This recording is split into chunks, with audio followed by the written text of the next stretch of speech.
রথযাত্রা উৎসব ঘিরে নতুন করে সাজানো হচ্ছে এশিয়ার সর্ববৃহৎ ধামরাইয়ের ঐতিহ্যবাহী শ্রী শ্রী যশোমাধবের রথ। ২৭ জুন থেকে শুরু হবে এবারের আয়োজন। আয়োজকরা বলছেন এবারও উৎসব মুখর পরিবেশে অনুষ্ঠিত হবে রথযাত্রা। নাজমুল হুদার তথ্যচিত্রে ডেস্ক রিপোর্ট। চারপাশে ধুলা, রঙের গন্ধ আর কাঠের উপর শাবল খোঁচানোর শব্দ। ধামরাইয়ে শতাব্দী প্রাচীন যশোমাধবের রথ নতুন সাজে সেজে উঠেছে।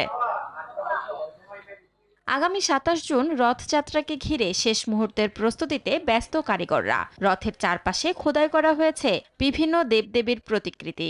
২০১০ সালে ১.৫ কোটি টাকা ব্যয়ে তৈরি হয়েছিল ৩৭ ফুট উচ্চতার কারুকার্য খচিত রথটি। এর আগে বালিয়াটির জমিদাররা শত বছর ধরে রথ নির্মাণ করতেন। সেগুন ও চাম্বল কাঠে লোহার খাঁচা বসিয়ে তৈরি করা হয় রথের কাঠামো। সামনে রয়েছে কাঠের ঘোড়া ও সারথি। আর ১-২ দিনের মধ্যেই পেইন্টিং এর কাজ সম্পূর্ণ শেষ হবে। রথের কাজ করি বছর একবার, খুব ভালো লাগে।